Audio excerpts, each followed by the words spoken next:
जननायक कर्पूरी ठाकुर जी की जयंती के अवसर पर समाजवादी पार्टी द्वारा चौबेपुर स्थित पार्टी कार्यालय में एक श्रद्धांजलि कार्यक्रम का आयोजन किया गया। इस कार्यक्रम का नेतृत्व समाजवादी पार्टी के विधानसभा अध्यक्ष विनय यादव ने किया। कार्यक्रम की शुरुआत जननायक कर्पूरी ठाकुर के चित्र पर पुष्प अर्पित कर उन्हें श्रद्धांजलि देने के साथ की गई। इस दौरान उनके विचारों, संघर्षों, सामाजिक न्याय के लिए किए गए ऐतिहासिक योगदान को याद किया गया। सभा को संबोधित करते हुए सभा विधानसभा अध्यक्ष विनय यादव ने कहा कि कर्पूरी ठाकुर भारतीय राजनीति में सामाजिक न्याय, समानता और वंचित वर्गों के अधिकारों की बुलंद आवाज। कार्यक्रम में पार्टी कार्यकर्ताओं और पदाधिकारियों ने भी कर्पूरी ठाकुर के आदर्शों को आत्मसात करने का संकल्प लिया।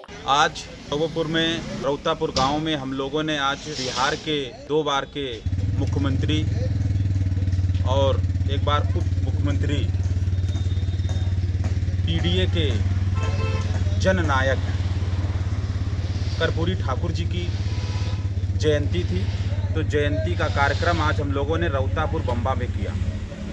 हम लोगों ने, क्योंकि जो पिछड़े, दलित, शोषित, वंचितों की अगर किसी ने लड़ाई लड़ी थी तो हमारे जननायक कर्पूरी ठाकुर जी, जिन्होंने समाज को जगाया और उस समय लड़े जब लोग घर से निकलते नहीं थे।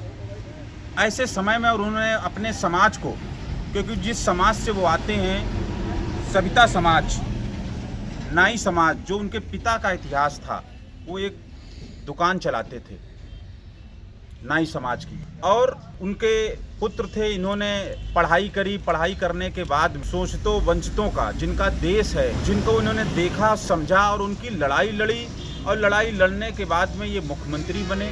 और तब से जननायक शब्द जो था वो इन्हीं से आज हम लोग कहते हैं कि पीडीए के जननायक हम लोगों के, तो कर्पूरी ठाकुर जी को जननायक कहा जाता था। जननायक हमेशा गरीबों का, मजदूरों का दर्द नहीं होता है, उनको जननायक सुनता है।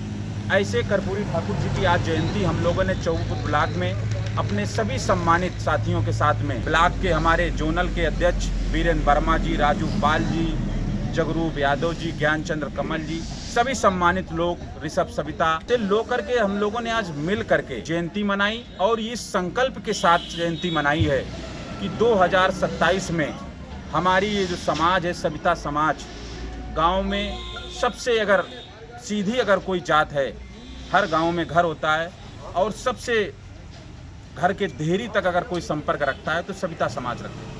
तो जयंती का उद्देश्य इसीलिए है हम लोगों का, हमारी पार्टी, हमारे नेता अखिलेश यादव जी का, कि हर उस अंतिम व्यक्ति तक आवाज़ पहुँचे कि आपके महापुरुषों को सम्मान की अगर कोई लड़ाई आज लड़ रहा है तो सिर्फ समाजवादी पार्टी, और समाजवादी पार्टी की सरकार 2027 में बनाने को लेकर हम सभी पिछड़े, दलित और अल्पसंख्यक समाज के लोग मिल करके, एक होकर के, संगठित होकर के 2027 में पीडीए के जननायक माननीय राष्ट्रीय अध्यक्ष अखिलेश यादव जी को हम लोग मुख्यमंत्री बनाएंगे।